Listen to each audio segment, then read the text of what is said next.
ప్రభు అయిన యేసుక్రీస్తు నామములో మీ అందరికీ వందనాలు.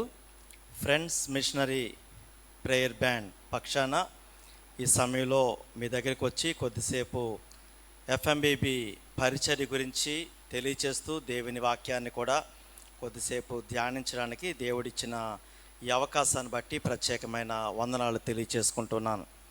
కొద్దిసేపు మనం దేవుని వాక్యాన్ని ధ్యానించుకున్న తర్వాత ముగింపులో ఎఫ్ఎంబీబీ పరిచర్య గురించి మనం తెలుసుకోవడానికి ప్రయత్నం చేద్దాం.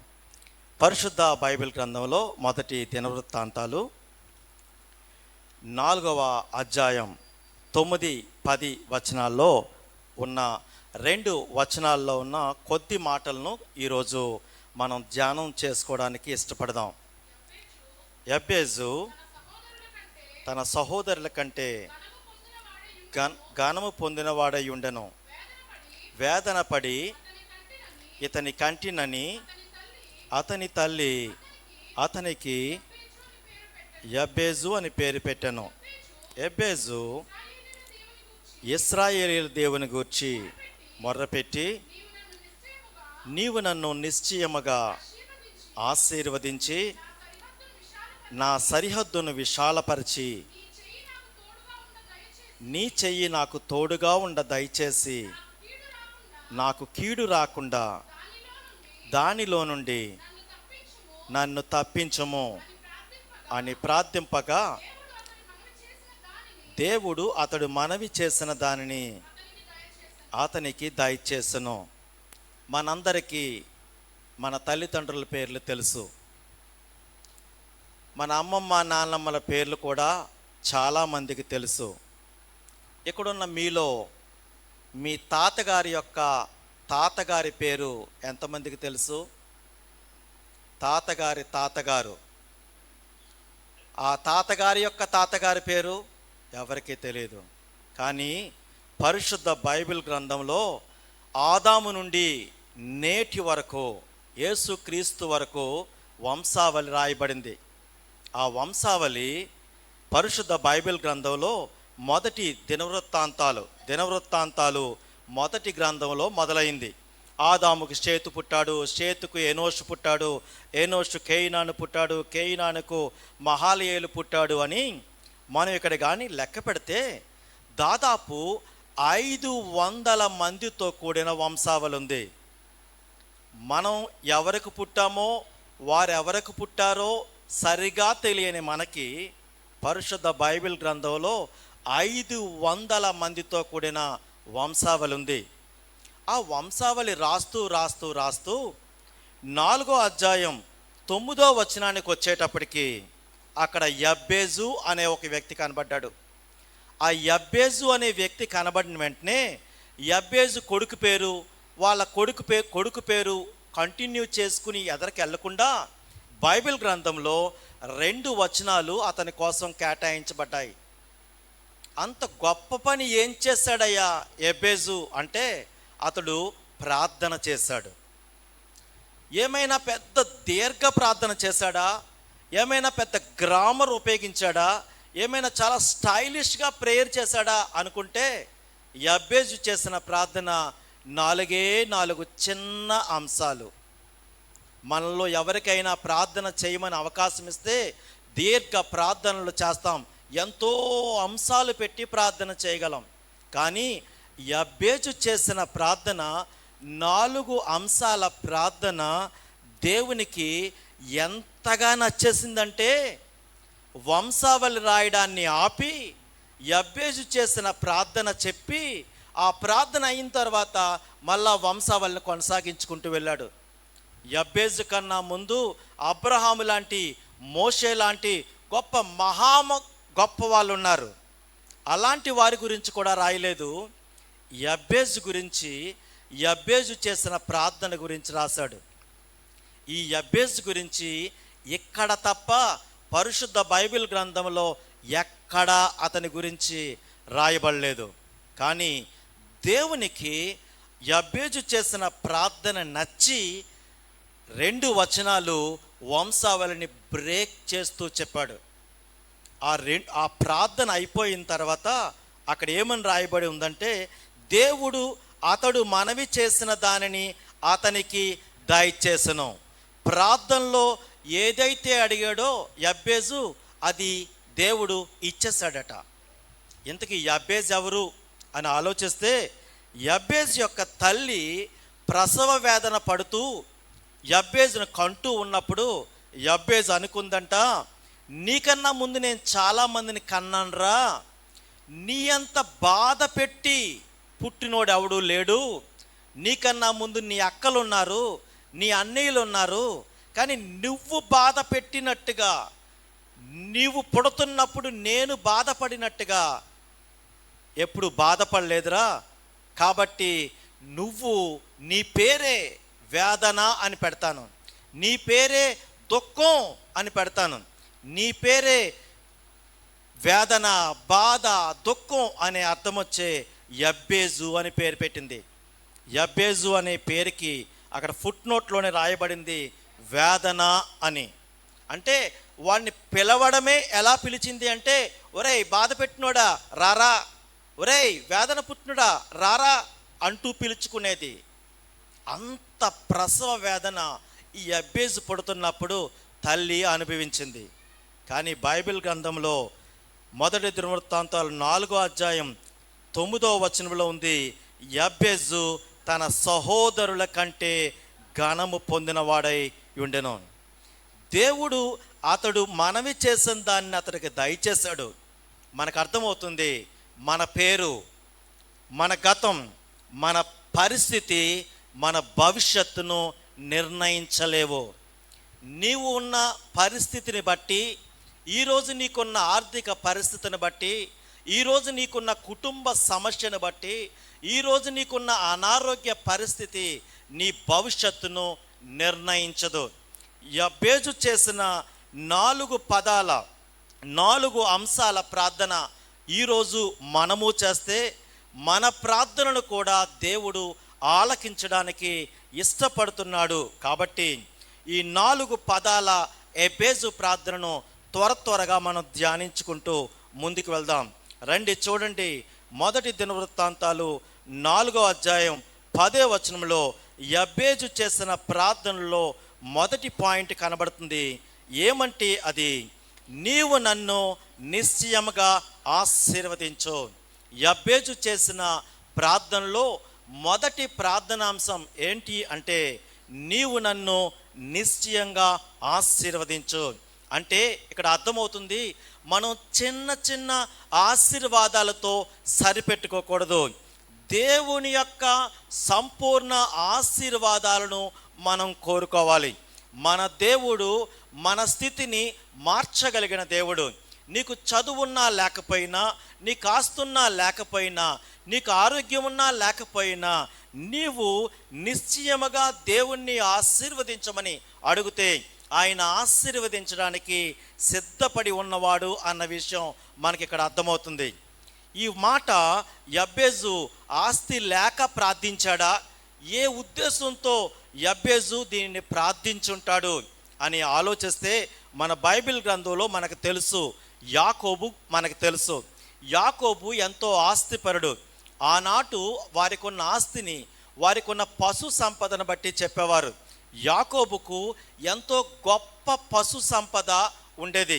ఎంతోమంది పనివారు ఉన్నారు.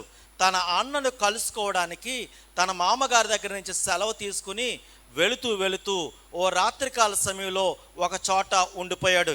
తన బిడ్డలను, తన భార్యను, తన పనివారిని, తన పశువులని ముందుకు పంపేసి రాత్రికాల సమయంలో ఒంటరిగా యాకోబు మిగిలిపోయినప్పుడు యాకోబు దేవుడు కూడా మాట్లాడుకుంటున్నారు. ఎలా మాట్లాడుకుంటున్నారంటే, ఇద్దరు ఫ్రెండ్స్ మాట్లాడుకున్నట్టుగా మాట్లాడుకుంటున్నారు. తెల్లవారిపోయింది యాకోబు, నేను ఇంక వెళ్ళిపోతాను అని దేవుడు అంటుంటే, వెళ్ళడానికి కుదరదు, అలా ఎలా వెళ్ళిపోతావు, నీవు నన్ను ఆశీర్వదించితేనే కానీ నేను నిన్ను వెళ్ళనివ్వను అని దేవుణ్ణి పట్టుకున్నాడా అన్నట్టుగా వెళ్ళకుండా ఉంచేస్తే, దేవుడు యాకోబుని విడిపించుకుని వెళ్ళగలగడానికి అవకాశం లేక యాకోబు తొడగూటి మీద ఒక దెబ్బ కొడితే తప్ప వెళ్ళలేనంత క్లోజ్నెస్ దేవునికి యాకోబుకు ఉంది. మనం ప్రార్థిస్తే దేవుడు విన్నాడో లేదో అనుకుంటాం, కానీ యాకోబుకి దేవునికి ఎంత గొప్ప సాన్నిహిత సంబంధం ఉంది అంటే అంత ఆత్మీయమైన సంబంధం వారికి ఉంది. అలాంటి యాకోబు దేవుణ్ణి అడుగుతున్నాడు, నీవు నన్ను ఆశీర్వదించితేనే కానీ నేను నిన్ను పోనివ్వను అంటున్నాడు. ఏం కావాలి? పనివారు బోలెడంతమంది, పశువులు బోలెడంతమంది, ఆస్తి బోలెడన్ని ఆశీర్వాదాలు. కానీ యాకోబుకు కావలసింది మోసగాడిగా నేను ఇక ఉండడానికి నేను ఇష్టపడట్లేదు. అనేక మందికి తండ్రిగా, అనేక మందికి ఆశీర్వాదకరంగా ఉండగలిగే ఇశ్రాయేలుగా నేను ఉండాలి. అట్టి రీతిని నీవు నన్ను ఆశీర్వదించు అని అడుగుతున్నాడు. ఈ యబ్బేజు కూడా తాను చేసే ప్రార్థనలో అటువంటి ఆశీర్వాదాలని కోరుకుంటున్నాడు. ప్రభువా, ఈ లోకంలో నీవిచ్చే ఆశీర్వాదం, నీవిచ్చే చదువు, నీవిచ్చే ఉద్యోగం, నీవిచ్చే ఆస్తి, నీవిచ్చే ఆరోగ్యం కొద్ది రోజులకి పోవచ్చు. కానీ ఆత్మీయమైన ఆశీర్వాదాలతో నన్ను ఆశీర్వదించు. నేను నీకు ప్రార్థించగలిగే వాడిగా నేను ఉండగలిగేటట్టుగా నన్ను ఆశీర్వదించు. ఆదివారం రోజు కూడా ప్రార్థన చేసుకోకుండా చర్చికి వచ్చేసాను. ఆదివారం రోజు కూడా బైబిల్ చదువుకోకుండా చర్చికి వచ్చేసాను. మిగిలిన రోజుల్లో బైబిల్ చదవడం అనేదే నా దగ్గర లేదు. ప్రభువా, నీవు నన్ను ఆశీర్వదించు. నేను బైబిల్ చదవని రోజు నాకు ఉండకుండా ఉండునట్లుగా నీవు నన్ను ఆశీర్వదించు ప్రభువా. నేను ప్రార్థనలో ఎదగగలిగేటట్టుగా ఆశీర్వదించు ప్రభువా. ఆదివారం ఆరాధనకి వాక్యం చెప్పే 5 నిమిషాలు మాత్రమే వచ్చే స్థితిలో నేనున్నాను. ప్రారంభ ప్రార్థన నుంచి ముగింపు ప్రార్థన వరకు నేను నీ సన్నిధిలో గడపగలిగేలాగా, అటువంటి ఆసక్తి కలిగి నేను ఉండగలిగేలాగా నీవు నన్ను ఆశీర్వదించు ప్రభువా. నా సమయాన్ని నీకు ఇవ్వగలిగేటట్టుగా ఆశీర్వదించు ప్రభువా. నీవు నాకు ఇచ్చిన తలాంతులను నీ కొరకు వెచ్చించగలిగేటట్టుగా ఆశీర్వదించు ప్రభువా. నీవు నాకు ఇచ్చిన ధనాన్ని, నీవు నాకు ఇచ్చిన ఆస్తిని, నీవు నాకు ఇచ్చిన కుటుంబంతో నిన్ను ఆరాధించగలిగేటట్టుగా నీవు ఆశీర్వదించు ప్రభువా అని యబ్బేజు ప్రార్థన చేస్తున్నాడు. మన దైనందిన జీవితంలో కూడా యబ్బేజు చేసిన ఈ మొదటి అంశాన్ని మనము చేయాలి. ప్రభువా, ఆత్మీయంగా నన్ను ఆశీర్వదించవా. ప్రభువా, నేను ప్రతిరోజు కొన్ని వచనాలు మాత్రమే చదువుతున్నాను, నేను కొన్ని అధ్యాయాలు చదవగలిగే ఆసక్తిని నాకు దయచేసి అట్టి రీతిలో నన్ను ఆశీర్వదించవా. ప్రభువా, నా ఉద్యోగాలు నేను చూసుకుంటున్నాను, నేను ఈ సెక్యులర్ లైఫ్లో మంచిగానే నేను సాగుతున్నాను. సేవా పరిచర్యలో కొన్ని నూతన ఆత్మలు ఈ సంఘానికి రాగలిగేటట్టుగా వారి కొరకు నేను ప్రార్థించినట్లుగా సహాయం చేయవా. నా సాక్ష్యాన్ని ఇతరులకు చెప్పగలిగేటట్టుగా నీవు నాకు సహాయం చేయవా. అటువంటి ధైర్యాన్ని నాకు ఇవ్వా ప్రభువా అనే ఆత్మీయమైన ఆశీర్వాదాన్ని మనం దేవుణ్ణి అడగవలసి ఉంది. యబ్బేజు చేసిన రెండవ అంశం చూడండి. మొదటిగా నీవు నన్ను నిశ్చయముగా ఆశీర్వదించు అన్నాడు. రెండవదిగా అడుగుతున్నాడు, నా సరిహద్దును విశాలపరచు. ప్రభువా, నా సరిహద్దులను విశాలపరచవా. ఇక్కడ యబ్బేజు, ప్రభువా 2 అంతస్తుల మేడ ఉంది, 3వ అంతస్తు వేయగలిగేలా సహాయం చేయి. 1 ఎకరం పొలం ఉంది, పక్కన ఇంకో 1/2 ఎకరం పొలం అమ్ముతున్నారట, అది కొనగలిగేటట్టుగా సహాయం చేయి. 200 గజాల్లోనే ఇల్లు కట్టుకున్నాను, 1 అడుగు కలుపుకోగలిగేటట్టుగా, వాళ్ళు గొడవ పెట్టకుండా ఉండగలిగేటట్టుగా సహాయం చేయి అని అడగట్లేదు. మనస్సును విశాలపరచమని అడుగుతున్నాడు. ప్రభువా, నీ సన్నిధిలో నేను ఎక్కువ గడపగలుగునట్లుగా, ఇతరులతో నేను సమాధాన పడగలుగునట్లుగా నా మనస్సును అనే సరిహద్దును ప్రభువా నా విశాలపరచవా.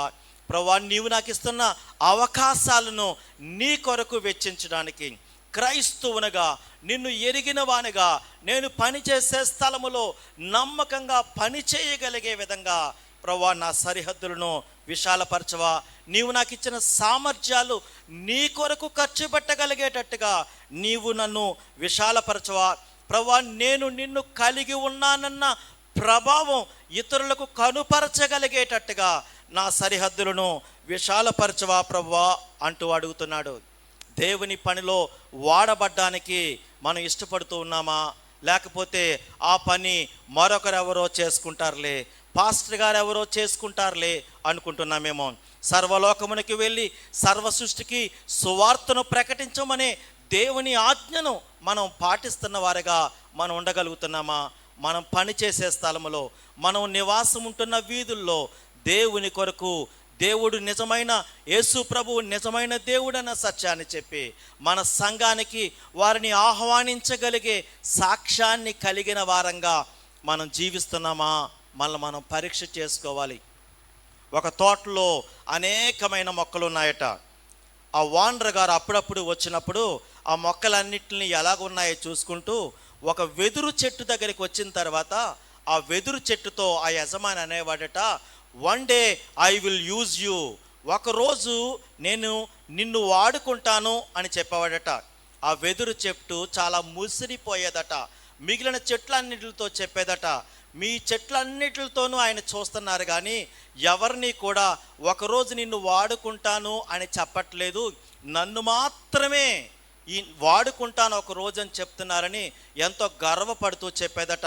ఆ యజమాని వచ్చిన ప్రతిసారి కూడా అడిగేదట, మీరు నన్ను వాడుకుంటానన్నారు కదా, ఇంకా ఎందుకు వాడుకోవట్లేదు, నన్ను త్వరగా వాడుకోండి అంటూ యజమాని అడిగేదట. ఒకరోజు యజమానుడు వచ్చాడు, చెప్పాడు, నిన్ను వాడుకుంటానని చెప్పాను కదా, ఈరోజు నిన్ను వాడుకోబోతున్నాను అంటే ఎంతో ఆనందపడిపోయిందంట. యజమానుడు కత్తి తీసుకుని వచ్చి వెదురు చెట్టు నేలకు నరికేశాడట. నువ్వు వాడుకుంటావు అని చెబుతుంటే నేనేదో గొప్పగా అనుకున్నాను, నీవు మాట్లాడేది ఒకటి చేసేది ఒకటి, నువ్వు కృతజ్ఞత లేనివాడివి, ఇదా వాడుకోవడం అంటే, నన్ను నరికేయడం ఆ వాడుకోవడం అంటే యజమానుడు చెప్పాడట, నేను నిన్ను వాడుకోవాలంటే నేను నిన్ను నరకాలి అన్నాడట. ఓకే, అయితే నరికిన తర్వాత వాడుకుంటాడేమో అని అలా వండుకొని, అయితే ఇప్పుడు నరికేవు కదా, నన్ను ఇప్పుడు వాడుకో అంటే యజమానుడు అన్నాడట, నేను నిన్ను వాడుకోవాలంటే నరకబడిన తర్వాత నిన్ను ఎండలో పెట్టాలని ఎండలో పాడేశాడట. బ్రతుకున్నప్పుడు చక్కగా నీళ్లు పోసేవాడు, పచ్చగా ఉండేది, ఎంతో అద్భుతంగా నిఠారణ ఎగురుతూ ఉండేది. ఇప్పుడు ఎండలో ఎండుతూ ఉంటే మళ్ళీ అడిగిందంట, ఇదా నువ్వు చేసేది, వాడుకుంటాను అంటే నేను గొప్పగా అందరితో చెప్పుకున్నాను, నరికేసేసి ఎండలో పాడేసావా అంటే, అవును నేను నిన్ను వాడుకోబోతున్నాను అని చెప్పి మళ్ళీ కత్తి తీసుకుని వెదురును రెండుగా చీల్చేశాడట. యజమానుడా, ఇంత క్రూరుడువా నువ్వు, నరికేసావు, ఎండలో పాడేసావు, మజ్జిగ చీల్చేస్తున్నావు, పైకి మాత్రం నువ్వు నిన్ను వాడుకుంటానని చెప్తున్నావు, ఇంత క్రూరుడువా అంటే యజమానుడు ఆ మజ్జిగ చీరిన తర్వాత ఇలాగా బెండ్ షేప్లో, యూ షేప్లో ఒక పైపు లాగా వచ్చిన తర్వాత ఒక వెదురుకి మరొక వెదురుని కలిపి అక్కడున్న ట్యాప్కి దానిని కట్టి, ట్యాప్ ఇప్పితే నీళ్లు ఆ తోటలో చివర ఉన్న మొక్కలకి నీళ్లు వెళ్ళగలిగేటట్టుగా చేశాడు. ఆ ట్యాప్ ఇప్పినప్పుడు కొద్ది మొక్కలు మాత్రమే తడిచేవి, తోటలో చివరి కొరకు నీళ్లు వెళ్ళేవి కాదు. ఈ వెదురు బొంగును మజ్జిగ చీల్చిన తర్వాత మధ్యలో డొప్పలాగుండే ఆ దాని ద్వారా నీరు ప్రవహించి తోటలో చివరి వరకు వెళ్ళి నీరు ఇవ్వగలిగేటట్టుగా, తోటలో ప్రతి చెట్టు కూడా ఫలించగలిగేటట్టుగా చేశాడు. మనం కూడా దేవునిలో వాడబడాలనుకుంటున్నప్పుడు కొన్నిసార్లు మనం నరకబడాల్సి ఉంటుంది, ఎండబడాల్సి ఉంటుంది, చీల్చబడాల్సి ఉంటుంది. క్రైస్తవ జీవితం అనేది పూలపాన్పేమీ కాదు, సపరేషన్ అవసరం, ప్రిపరేషన్ అవసరం, అప్పుడే యూటిలైజేషన్ అనేది అవసరమవుతుంది.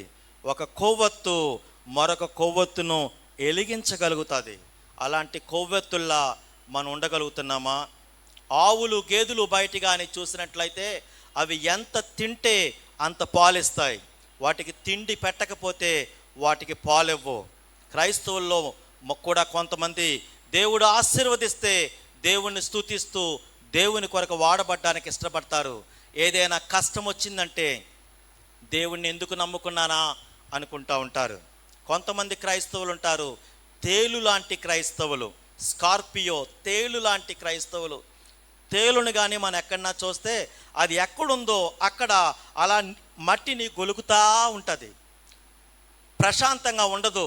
అక్కడ ఎక్కడుందో అక్కడ మట్టిని గొలుకుతూ ఆ ముక్కుతో ఆ వెంట్రుకలతో దాన్ని పాడు చేస్తూనే ఉంటుంది. కొంతమంది క్రైస్తవులు కూడా అంతే, వాళ్ళు ఎక్కడున్నారో అక్కడ పక్క వాళ్ళని పాడు చేస్తూనే ఉంటారు. పాస్టర్ గారు అలాగా, పాస్టర్ గారు ఎలాగా, వాళ్ళు ఎలాగా, వీళ్ళు ఎలాగా, దేవుడు అది చేయలేదు, దేవుడు అది చేయలేదు అనుకుంటూ పాడు చేసే వాళ్ళు ఉంటారు. కొంతమంది క్రైస్తవులు ఉంటారు, బటర్ఫ్లై క్రిస్టియన్స్. మనకి సీతాకోక చిలుక తెలుసు కదా, ఒక చోట ఎప్పుడు ఉండదు. ఒక పువ్వు మీద వాళ్తుంది, మరో పువ్వు మీద వాళ్తుంది, మరో పువ్వు మీద వాళ్తుంది. ఏదైనా వాక్యంలో కఠినంగా కానీ ఏమైనా చెబితే ఈ వాక్యం నాకే చెప్పేశారని ఈ సంఘం తర్వాత ఇంకో సంఘం తర్వాత ఇంకో సంఘంలా వెళ్ళిపోయే వాళ్ళు ఉంటారు. ఆవుల్లాగా, గేదెల్లాగా, తేలుల్లాగా, బటర్ఫ్లైల్లాగా ఉండడానికి కాదు దేవుడు మనలను క్రైస్తవునిగా పెట్టింది.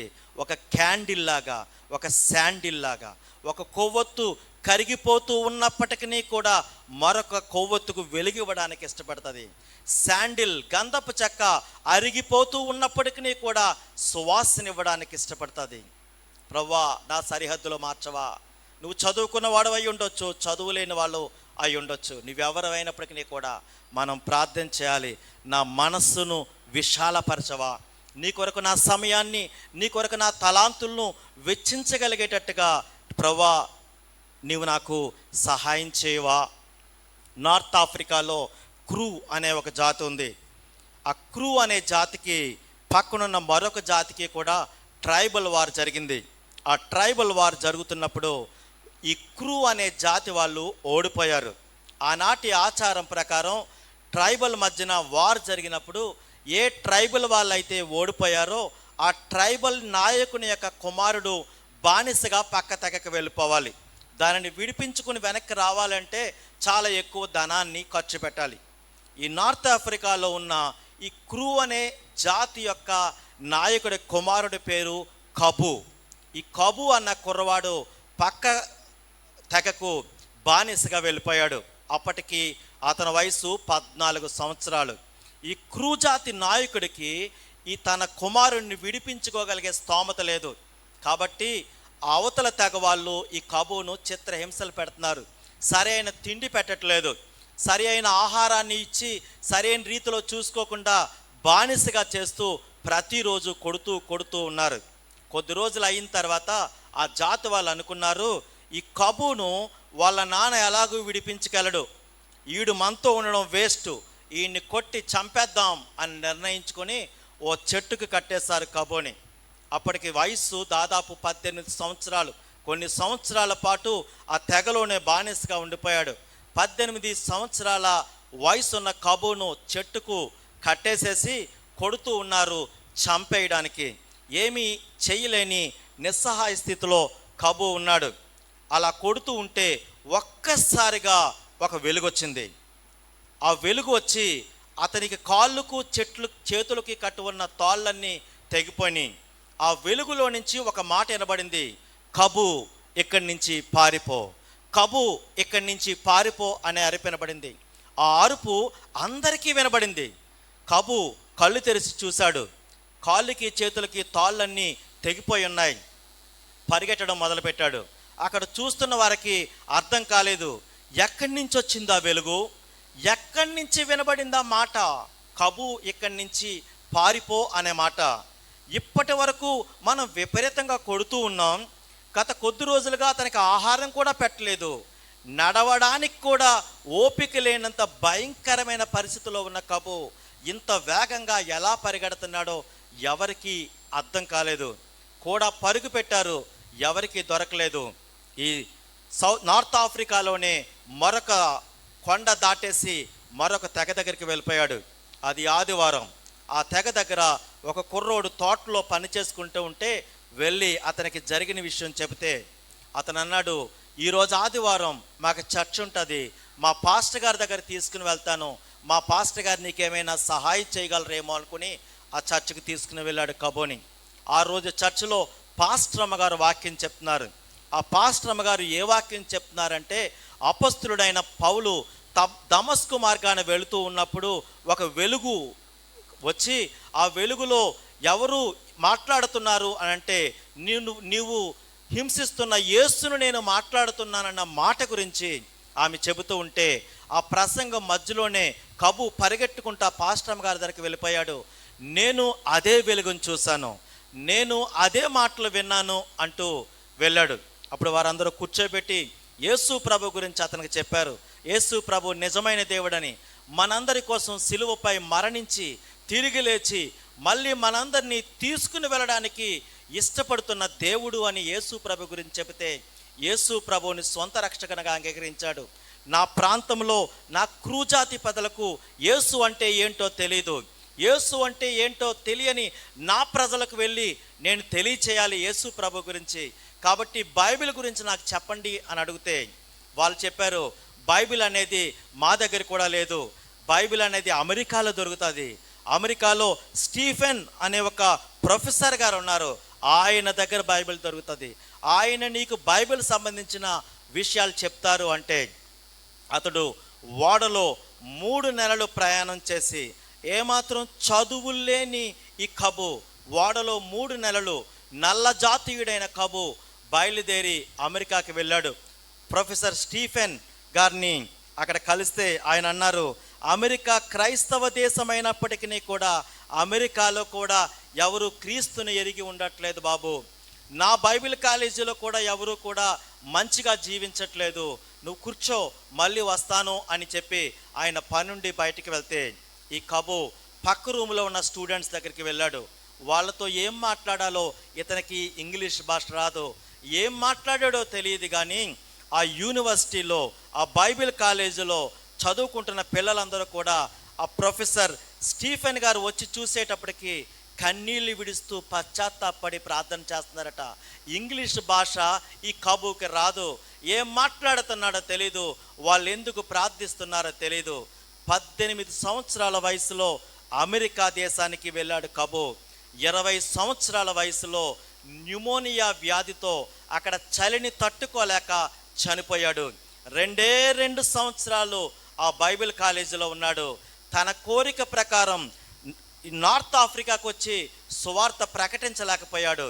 కానీ 20 సంవత్సరాల వయసులో 2 సంవత్సరాలు మిషనరీగా యవనస్తుడిగా కబు అక్కడ యూనివర్సిటీలో చేసిన పరిచర్యను బట్టి వందలాది మంది మిషనరీలుగా అమెరికా నుండి ఇంగ్లాండ్ నుండి నార్త్ ఆఫ్రికాకు వచ్చేసారు. చీకటి ఖండాన్ని వెలుగు ఖండంగా ఈరోజు మార్చేశాడు ఒక్కడు. 2 సంవత్సరాలు 20 సంవత్సరాల వయసులో యేసు కోసం పనిచేయడానికి ఇష్టపడ్డాడు. తన చివరి కోరిక తన క్రూజాతికి సువార్త చెప్పడం అనేది తను నెరవేర్చకపోవచ్చు, కానీ అనేక మంది క్రూజాతి దగ్గరికి వచ్చి సువార్తను ప్రకటించాడు.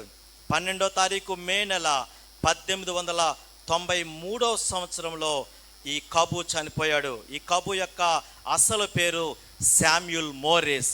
ఇప్పటికీ కూడా అమెరికా దేశంలో తెల్ల జాతీయులు ఉన్న ప్రాంతంలో నల్ల జాతీయుడైన శామ్యూల్ మోరిస్ కాంస్య విగ్రహాలు ఇంకా యూనివర్సిటీలో ఉన్నాయి. అతని జీవితాన్ని బట్టి జీవిత బయోగ్రఫీని అతని చరిత్రను అనేక మంది పుస్తకాల కింద రాశారు.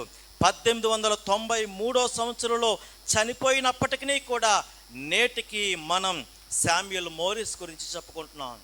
మనము దేవుణ్ణి అడగాలి, ప్రభువా నా సరిహద్దులను విశాలపరచవా. నీవు సిద్ధంగా ఉంటే నీ సరిహద్దులను విశాలపరచడానికి ఇష్టపడుతున్నాడు. నీ సమయాన్ని దేవునికి ఇవ్వగలుగుతావా? నీ ధనాన్ని దేవునికి ఇవ్వగలుగుతావా? నీ హృదయాన్ని దేవునికి ఇవ్వగలుగుతావా? నీకు దేవుడిచ్చిన రిసోర్సెస్ని దేవుని కొరకు వినియోగించడానికి ఇష్టపడుతున్నామా? సర్వలోకానికి వెళ్ళి సర్వ సృష్టికి సువార్తను ప్రకటించాల్సిన మనం దేవుని కొరకు మనం ఏమైనా చేయగలుగుతున్నామా?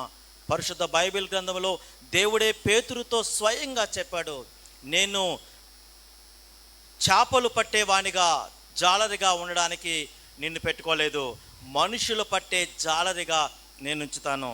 నిన్ను ఫిషర్మెన్గా కాదు, ఫిషర్స్ ఆఫ్ మెన్గా ఉంచుతాను అన్నాడు. చేపలు పట్టేవానికి మనుషులు పట్టేవానికి తేడా ఏంటి అని ఆలోచిస్తే, చేపలు కానీ సముద్రంలో పట్టి అది బయటికి ఒడ్డుకి తెచ్చిన వెంటనే బ్రతుకున్న చేపలు చచ్చిపోతాయి.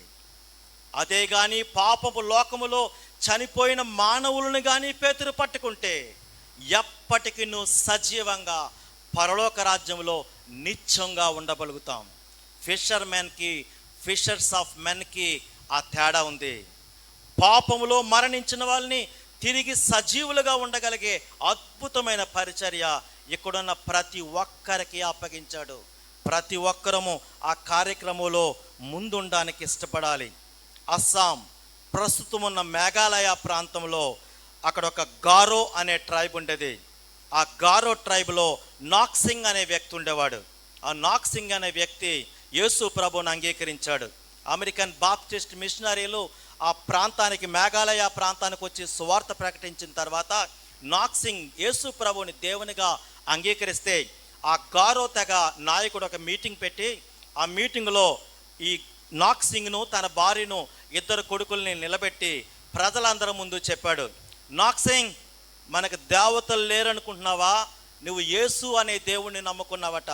నువ్వు యేసును విడిచిపెడతావా లేకపోతే నిన్ను చంపేస్తాం అని చెప్తే, I have decided to follow Jesus, no turning back. నేను యేసును వెంబడిస్తాను, వెనుతిరిగేది లేదు అన్నాడు. ఆ మాటలు ముగియక ముందే ఈ గారో ట్రైబు నాయకుడు బల్లాలతో పొడిచి తన కళ్ళ ముందే ఇద్దరు కొడుకుల్ని చంపేశాడు. అప్పుడు అడుగుతున్నాడు తెగ నాయకుడు, ఇప్పుడైనా చెప్పు, నీ కొడుకులు ఇద్దరు చచ్చిపోయారు, ఎప్పుడైనా యేసుని విడిచిపెడతావా అంటే నాక్సింగ్ అంటున్నాడు, though none go with me, still I will follow Jesus, no turning back. నాకు కూడా ఎవరు రాకపోయినప్పటికీ కూడా నేను యేసునే వెంబడిస్తాను అన్నాడు. ఆ మాట ముగియక ముందే నాక్సింగ్ యొక్క భార్యను బల్లాలతో పొడిచి చంపేశాడు. ఇప్పుడు అడుగుతున్నాడు గారో ట్రైబ్ నాయకుడు, నీ భార్య, ఇద్దరు కొడుకులు చనిపోయారు, ఎవడి కోసం బ్రతుకుతావు ఇప్పుడు? నీవు నమ్ముకున్న నీ యేసు బ్రతికించగలడా వాళ్ళని? నీవు నమ్ముకున్న ఆ యేసు చంపకుండా చేయగలిగాడా? చెప్పు. ఎప్పటికైనా నీవు యేసును విడిచిపెడతానంటే నిన్నైనా బ్రతకనిస్తాను అంటే అతను అన్నాడు, the cross before me, the world behind me, no turning back. నా ముందుంది సిలువ, నా వెనకున్నది లోకం, వెనుదిరిగేది లేదు అన్నాడు. ఆ మాటలు ముగుస్తుండగానే అతన్ని కూడా పొడిచి చంపేశాడు. నాక్సింగ్ భార్య, ఇద్దరు కొడుకులు, నలుగురు సవాలుగా ఉన్నారు. ఇప్పుడు ఆ గారో ట్రైబ్ నాయకుడు ఆలోచించడం మొదలుపెట్టాడు. 2000 సంవత్సరాల క్రితం మరణించిన యేసు అనే వ్యక్తి కోసం మరణించడానికి నలుగురు ఇష్టపడ్డారా?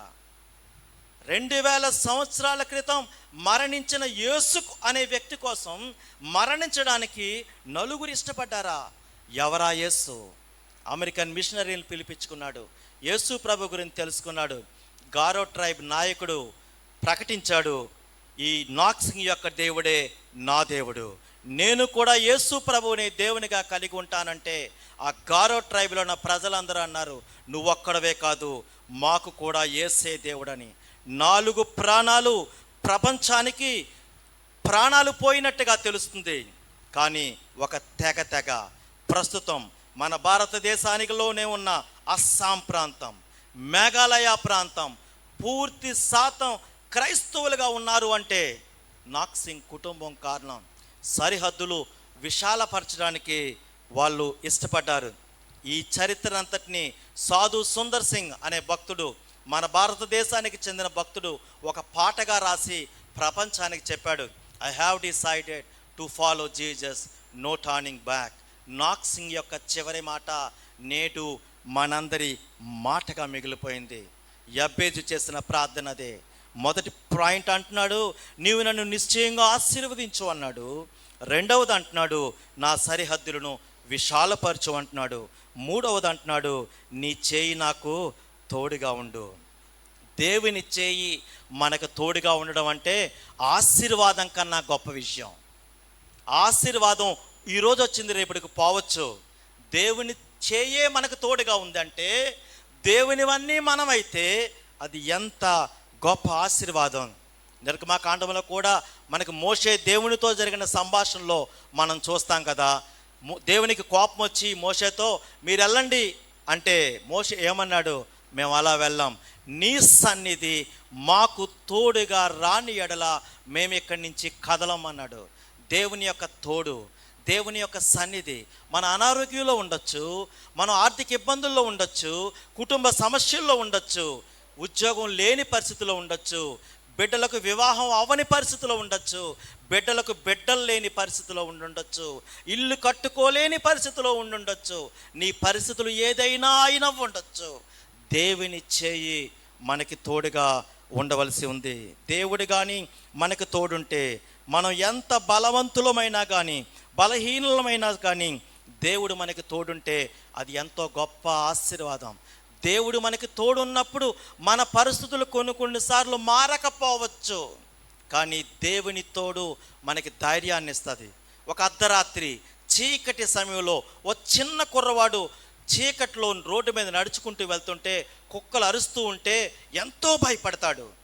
అదే అర్ధరాత్రి అదే కుర్రవాడు అదే రోడ్లపై తన తండ్రి చేయి పట్టుకుంటూ వెళ్తూ ఉంటే భయపడతాడా? కుక్కలు అరవడం మానేస్తాయా? తండ్రి ఉన్నాడని చీకటి వెలుగుగా మారిపోతుందా? మారదు.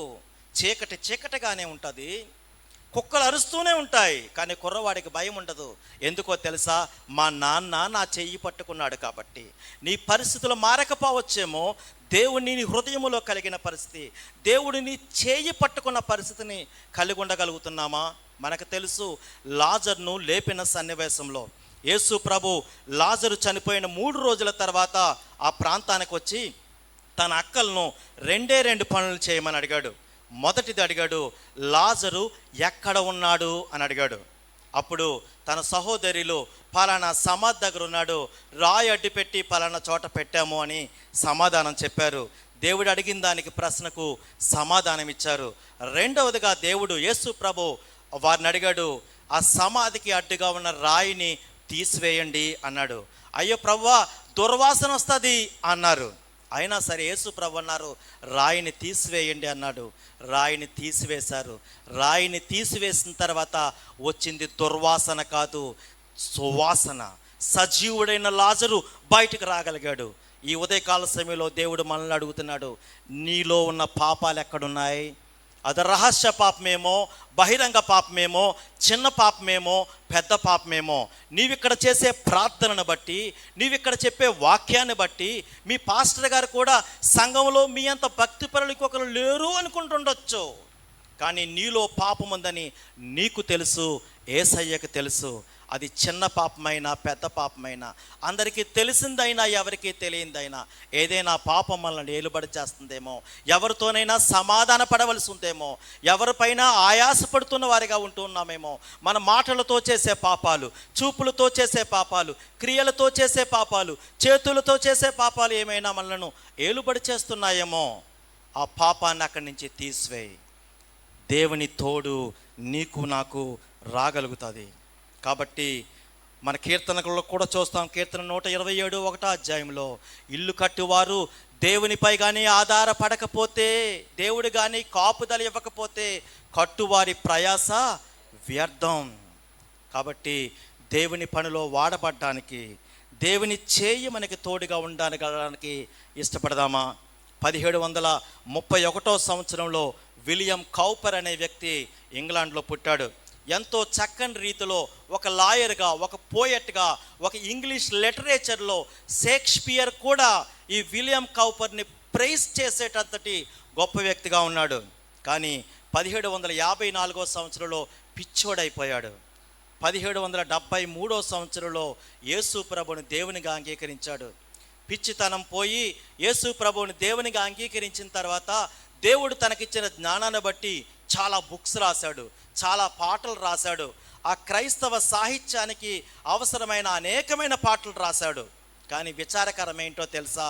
250 సంవత్సరాల క్రితం మనలా కూడుకునే సంఘం వాళ్ళు విలియం కౌపర్ రాసిన పాటలు పాడుకునేటప్పుడు ఏమని చెప్పేవారో తెలుసా?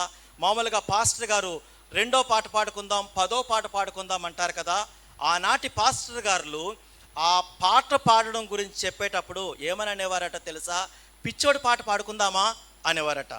సంఘస్థులందరూ అలాగే పాస్టర్ గారు పిచ్చోడి పాట పాడుకుందాం అని పాడేవారట. ఆ పాట ఏంటి అంటే, there is a fountain filled with blood, Immanuel రక్తము ఇంపైన ఓటగు. ఈరోజు ప్రపంచవ్యాప్తంగా 200 పైబడిన భాషల్లో ఈ పాటను పాడుకుంటూ ఉన్నారు. 250 సంవత్సరాల క్రితం విలియం కౌపర్ రాసిన పాట ప్రభురాత్రి బల్ల సంస్కరణ సమయంలో అనేక సంఘాల్లో అనేక భాషల్లో పాడుకుంటూ ఉంటున్న గొప్ప పాటగా ఆ పాట ఉండగలుగుతుంది. ఎందుకు? ఆ రోజుల్లో నన్ను పిచ్చోడు అన్నాడని పాటలు రాయడం మానేయలేదు విలియం కౌపర్. దేవుని చేయి నాకు తోడుంటే చాలు అనుకున్నాడు. 4వది చివరిది, దయచేసి నాకు కీడు రాకుండా దానిని నుంచి తప్పించము. ఆశీర్వాదాలతో పాటు పరీక్షలు కూడా వస్తాయి. ఆ పరీక్షల్లో పాపం అనే కీడులోనికి వెళ్ళిపోకుండా మనల్ని రక్షించమని అడగాలి. యేసు ప్రభు కూడా నేర్పిన పరలోక ప్రార్థన మత్తయి సువార్త 6వ అధ్యాయంలో కూడా అదే చెప్పారు, కీడు నుండి నన్ను తప్పించుమని. విస్తరణతో పాటు శత్రువు కూడా వస్తాడు, కాబట్టి కీడు రాకుండా కాపాడమని అడగాలి. పక్షిరాజు గురించి మనకు తెలుసు. పక్షిరాజు గ్రద్ద 40 సంవత్సరాల వయసు వచ్చిన తర్వాత ఎంతో ఎత్తుగా ఎగరడం వల్ల తన వెంట్రుకలన్నీ అంటూపోతాయి, ముక్కు వంకరగా అయిపోతుంది, కాలిగోళ్ళు వంగిపోతాయి. అప్పుడు పక్షిరాజు యొక్క పరిస్థితి ఏంటి అంటే తినడానికి తిండి తనను తాను సంపాదించుకోలేని పరిస్థితిలో ఉంటుంది. మరణం తప్ప మరొక స్థితి లేదు. కానీ ఆ సమయంలో గ్రద్ద పక్షిరాజు ఏం చేస్తుంది అంటే ఎత్తైన కొండపైకి వెళ్ళిపోయి అక్కడున్న రాతికి తన ముక్కును అరగతీసుకుంటుంది, తన గోళ్ళను అరగతీసుకుంటుంది, తన వెంట్రుకలన్నీ పీకేసుకుంటుంది.